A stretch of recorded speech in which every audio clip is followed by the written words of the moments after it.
Hi, I thought I'd take you along working through my art process, and honestly, I don't know any other better way than in my sketchbooks. So if you don't have one by now, I highly recommend it. And honestly, they got a variety of sizes and paper weight, so it just depends on what you are wanting to use it for. That will make that decision on your purchase, and they do make them from very inexpensive to very expensive. It just depends on what your taste is and your budget. Now, I also like to do a color swatch, and here's where I am obviously putting one together right now for this particular sketch that I have done.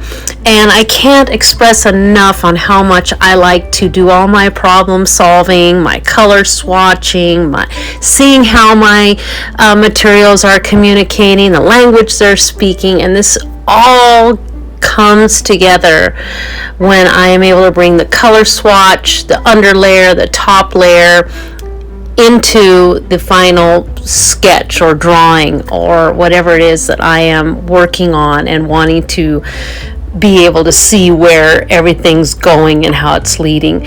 And of course, as I've explained before, my sketchbooks are just a practice, it's my investigating, my exercising, my seeing how my materials work and get along with each other, because I will take these, and depending on how they've come out and what story I'm trying to portray on these sketches and drawings, some of them will end up being an actual finished painting.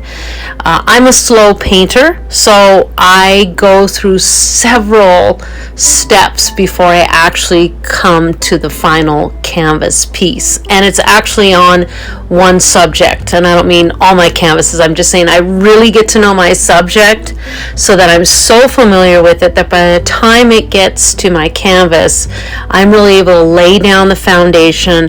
I'm able to apply what I want it to say and read to the viewer. So I do use watercolor markers, paint markers, and I do use colored pencils. My colored pencil is my underlayer, and my top layer is my watercolors and my acrylic paint markers. Here's my underlayer, and there's the markers that I was using to do this final top layer. I hope you enjoyed that, and I look forward to doing another work through my process video. Here's a little close-up